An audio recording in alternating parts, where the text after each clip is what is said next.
بسم اللہ الرحمن الرحیم۔ خبر مشہور کی خبر واحد کی تیسری قسم ہے خبر غریب۔ لغتاً ہوا صفت مشبہۃ بمعنی المنفرد او البعید عن اقاربہ۔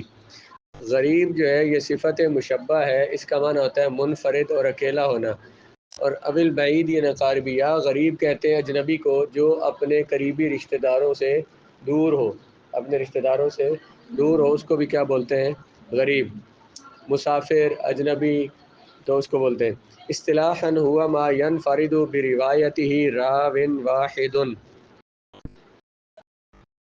اصطلاح میں حدیث غریب وہ حدیث ہوتی ہے جس کے سند کے طبقات میں سے کسی طبقے میں ایک راوی رہ گیا ہو، کسی ایک طبقے میں صرف ایک راوی ہو، اس کو کیا بولتے ہیں؟ حدیث غریب۔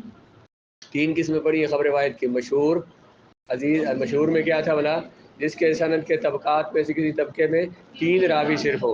عزیز جس کے سند کے طبقات میں کسی طبقے میں دو راوی ہو، اور غریب جس کے سند کے طبقات میں کسی طبقے میں ایک راوی ہو۔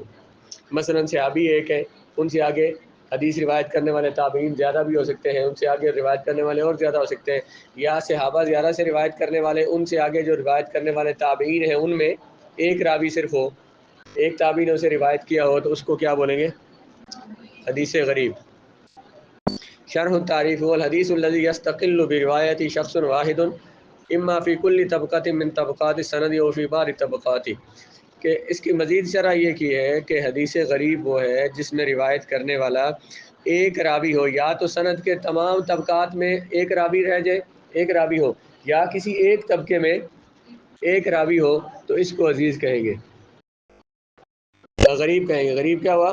جس کے سند کے تمام طبقات میں ایک راوی ہو، یا کسی ایک طبقے میں ایک راوی اور باقی طبقات میں زیادہ راوی ہو، بے شک زیادہ راوی ہو جائے، اس کو کہیں گے حدیث غریب۔ ہم نے پیچھے پڑھا تھا کہ راویوں کی تعداد کم سے کم تعداد کے اعتبار سے حدیث کا نام رکھا جاتا ہے، راویوں کی کم سے کم تعداد کے لحاظ سے حدیث کا نام رکھا جاتا ہے۔ تو کم سے کم تعداد جس میں تین کسی ایک درجے میں ہو تو مشہور ہو گئی، دو ہو تو عزیز، اور ایک ہو تو، اس کو نا یاد کرنے کے طریقہ، راویوں کی تعداد کو، مشہور کے اوپر تین نقطے ہیں، مشہور کے اوپر تین نقطے ہیں، عزیز کے اوپر دو نقطے ہیں، اور غریب کے اوپر ایک نقطہ ہے، تو اسی نقطے سے اس کے راویوں کی تعداد کو یاد کر لیں۔ غریب کا ایک اور نام ہے اور وہ ہے فرد۔ بہت سے علماء کے نزدیک غریب کا ایک دوسرا نام الفرد بھی ہے۔ اس طرح یہ غریب کا مترادف ہوگا، یعنی حدیث غریب کو غریب بھی کہتے ہیں اور فرد بھی کہتے ہیں۔ بعض علماء نے ان دونوں لفظوں میں فرق کیا ہے اور ہر ایک کو ایک مستقل قسم شمار کیا ہے۔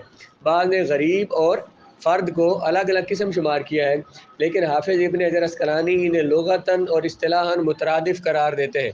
امام ابن حجر کیا فرماتے ہیں کہ یہ دونوں لفظ مترادف ہیں، یعنی غریب اور فرد ایک ہی چیز ہے۔ انہوں نے کہا کہ اہل اصطلاح اگرچہ ان میں کثرت استعمال اور قلت کے استعمال کے اعتبار سے فرق کرتے ہیں، اگرچہ محدثین ان میں فرق کرتے ہیں، کس اعتبار سے؟ کہ لفظ فرد جو ہے یہ زیادہ استعمال ہوتا ہے اور غریب جو ہے وہ کم استعمال ہوتا ہے، تو کثرت یا استعمال کی قلت یا کثرت کے اعتبار سے اگرچہ وہ ان میں فرق کرتے ہیں، حقیقت میں ان میں فرق نہیں ہے۔ غریب اور فرد دونوں حدیث کی ایک ہی قسم ہے۔ فرد کا اطلاق اکثر وہ فرد مطلق پر کرتے ہیں، جبکہ غریب کا اطلاق غریب نسبی پر کرتے ہیں۔ غریب کی دو قسمیں آگے آ رہی ہیں، غریب مطلق اور غریب نسبی۔ کیا کہا تھا؟ غریب کے دو نام ہیں، غریب اور فرد۔ تو پہلے تو یہ کہا کہ امام ابن حجر کیا کہتے ہیں کہ یہ دونوں مترادف ہیں، غریب اور فرد دونوں مترادف ہیں۔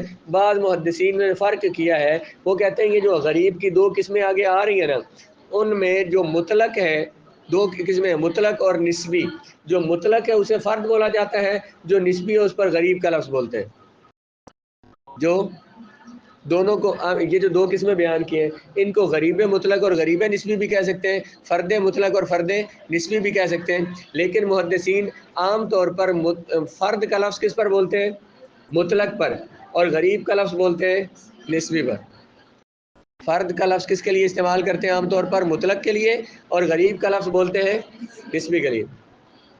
غریب مطلق کو فرد مطلق نسبی بھی کہتے ہیں۔ اس کی تعریف یہ ہے کہ غرابت تفرد اس کی اصل سند میں واقع ہو، یعنی سند کے شروع میں راوی اکیلا ہو۔ فرد مطلق، فرد مطلق کس حدیث کو کہیں گے؟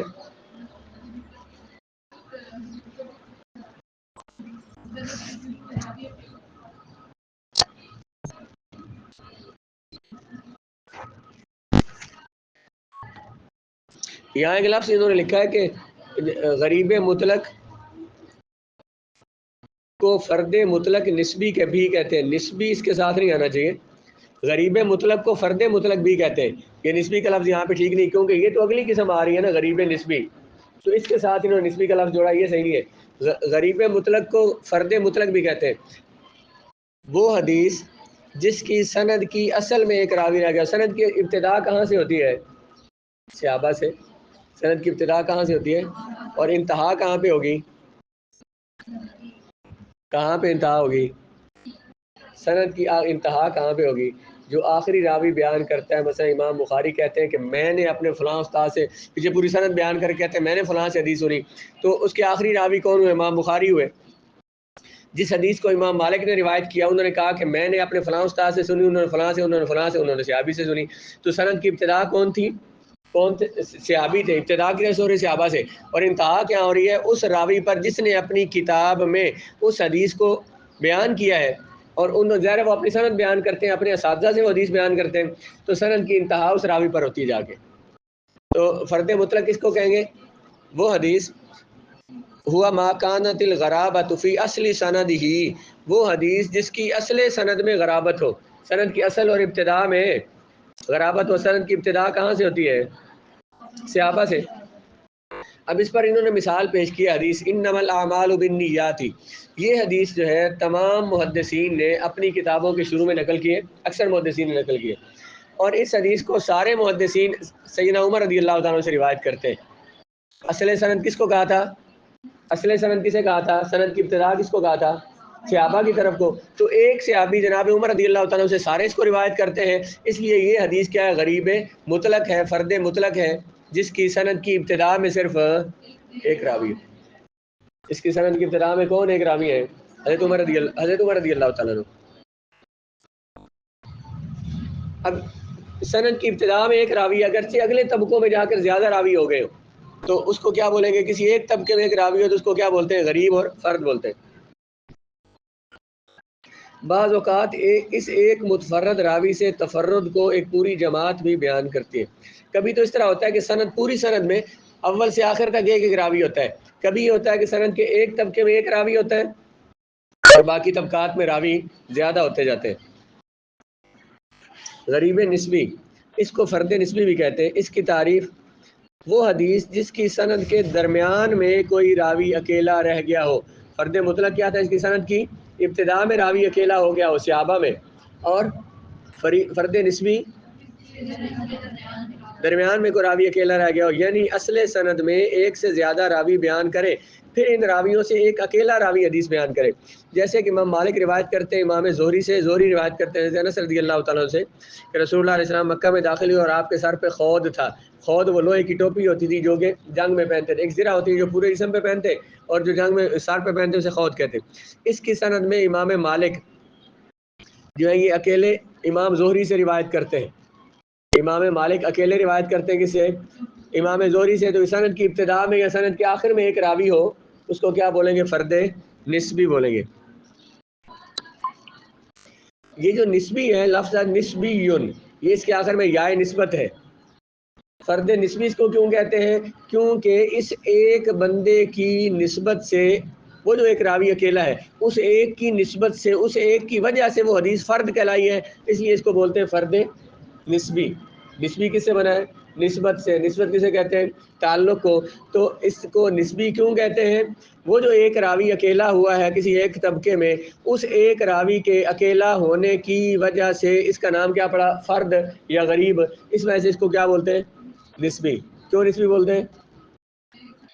ایک راوی جو سند میں درمیان میں اکیلا ہوا ہے، اس کی نسبت سے، اس کی وجہ سے اس حدیث کا نام پڑا فرد، اس لیے اس کو فرد نسبی بولتے ہیں۔